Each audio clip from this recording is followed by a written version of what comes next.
सम्माननीय हेमा जी और इस सभागार में एकत्रित आए हुए सभी धर्मेंद्र जी के प्रशंसकगण, आज धर्मेंद्र जी के स्मृति में ये प्रार्थना सभा का आयोजन हुआ है और हम सब बहुत भारी मन के साथ उनके चिर शांति के लिए यहाँ प्रभु को प्रार्थना करते हैं। मेरा धर्मेंद्र जी के साथ कभी व्यक्तिगत मुलाकात नहीं हुआ। मैं पार्टी का अध्यक्ष था तब जब हेमा जी मथुरा से 14 में चुनाव लड़ रही थी, तब उनका फोन आया था कि वो एक पत्र भेज दे रहे हैं, वो पत्र मोदी जी जब प्रचार में जाए तब पढ़ लिया जाए तो उनको अच्छा लगेगा। उनका स्वास्थ्य उनको परमिट नहीं करता है कि धूल और इस प्रकार के वातावरण में वो आकर हेमा जी के लिए प्रचार करें, मगर जिस प्रकार की चिंता वो फोन पर बात कर रहे थे वो एक फॉर्मेलिटी नहीं थी। हेमा जी चुन कर आए, हेमा जी अच्छे वोट के लिए चुन कर आए, इसका कंसर्न, इसके लिए पूरी चिंता उनकी एक छोटी सी बात में मैं स्पर्श कर सकता था। मित्रों, धर्मेंद्र जी को 97 में life time achievement award film fair का मिला और 12 में पद्म भूषण भी मिला। 60 साल लंबा कैरियर, किसी भी फील्ड में अगर कोई व्यक्ति दाग के बगैर पारित करता है तो इसका मतलब है ये साफ दिल इंसान है। मैं आज यहां न गृह मंत्री के नाते आया हूं, न हेमा जी के संसद में साथी के नाते आया हूं। मैं आज यहां धर्मेंद्र जी के एक फैन के रूप में यहां पर उनको श्रद्धांजलि देने के लिए आया हूं, क्योंकि इन्होंने 60 साल में अनेक फिल्मों की, सफल फिल्मों की एक बहुत बड़ी श्रृंखला, एक इतिहास भारतीय सिने जगत को दिया है। और धर्मेंद्र जी का कैरियर तब शुरू हुआ जब सिने इंडस्ट्री में ना इतनी लग्जरी थी, ना इतना पैसा था।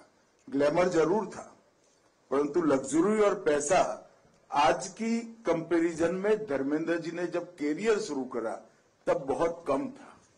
कई प्रकार की फिल्मों में अथाह परिश्रम कर जिस बैकग्राउंड से वो आते थे, मुंबई की फिल्म इंडस्ट्री में पैर जमाना किसी के लिए भी बहुत बड़ी दिक्कत की बात होती है।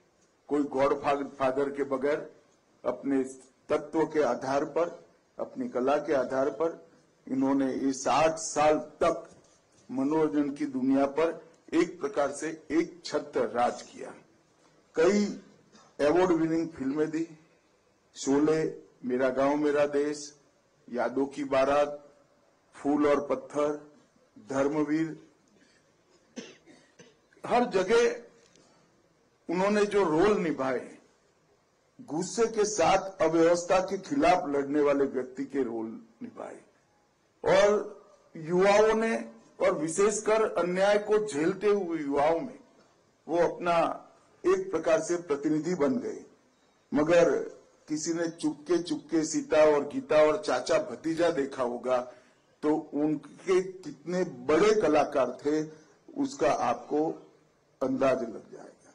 जो व्यक्ति 16 में इस प्रकार का रोल कर सकता है और वो ही चुपके चुपके में फिल्म समाप्त हो जाए तब हमें लगे कि अरे फिल्म समाप्त हो गया, इस प्रकार का रोल भी इतनी ही साहसिकता से करता है। ये उनकी कला में कितनी गहरी रुचि थी और कितने महान कलाकार थे वो बताते हैं। मित्रों, मैंने हकीकत, सत्यगाम, बंटवारा और आंखें चारों फिल्मों को देखा है। धर्म जी की कई फिल्में मैंने देखी हैं, मगर ये चारों फिल्में एक प्रकार से देशभक्ति से जुड़ी हुई फिल्म थी। और जब कोई भी कलाकार रोल करता है, कितना भी कुशल हो, कितना भी महान कलाकार हो, आपको मालूम पड़ता है कि ये रोल कर रहा है, ये मालूम पड़ ही जाता है। वो पात्र के बहुत नजदीक पहुंच जाता है, मगर पात्र नहीं बन सकता है। वो फिल्म का एक रोल कर रहा है, वो मालूम पड़ता है। मगर ये देशभक्ति की चारों फिल्में, इसमें आंखें तो मैंने कई बार देखी है, उसमें धर्म जी का रोल करते थे तो मुझे लगता है, उस वक्त भी लगता था कि सच्चा देशभक्त व्यक्ति है, ये एक्टिंग नहीं कर रहा है, देश को प्यार करने वाला ये इंसान है। और ये इनकी बहुत बड़ी एक प्रकार से धाती थी। एक भी फिल्म में बहुत बड़ा किसान का बेटा का रोल न करने के बावजूद पूरी दुनिया को मालूम है कि धर्म जी किसान के बेटे थे और धरती को बहुत प्यार करते थे, अपने व्यवहार से, अपने वाणी से, और जो बोलते थे और करते थे इसके बीच में कोई अंतर न होने के कारण एक सरल हृदय के अच्छे इंसान की छवि उन्होंने बनाई। धर्मेंद्र जी का जाना, 90 की आयु में भी जाना, इस देश के लिए, इस देश के सार्वजनिक जीवन के लिए और फिल्म इंडस्ट्री के लिए कभी भी पूर्ति न हो ऐसी क्षति है।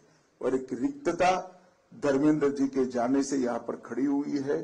हम और तो कुछ कर नहीं सकते, ईश्वर का जो इच्छा होता है वो ही अंतिम होता है। वास्तविकता है कि आज धर्म जी हम सबके बीच में नहीं है। मैं ईश्वर को प्रार्थना करता हूं कि महान आत्मा को, ये महान कलाकार को चीर शांति दे और इनके करोड़ों प्रशंसकों को भी सालों तक धर्मेंद्र जी की पुरानी फिल्में देखकर एक प्रकार से सांत्वना मिल पाएगी, इसका मुझे भरोसा है। हेमा जी और उनके सभी परिजनों को मैं हृदय पूर्वक सांत्वना देना चाहता हूं। आपका जो घाटा है, आपके जीवन में जो कमी बननी है, वो कोई पूरी नहीं कर सकता।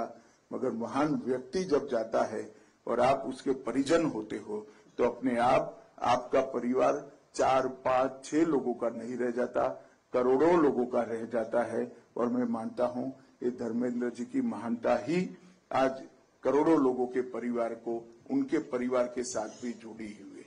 फिर से एक बार ये महान कलाकार को ईश्वर चीर शांति दे, महान आत्मा को ईश्वर चीर शांति दे, ऐसी प्रार्थना कर मेरी वाणी को विराम देता हूं। वंदे मातरम।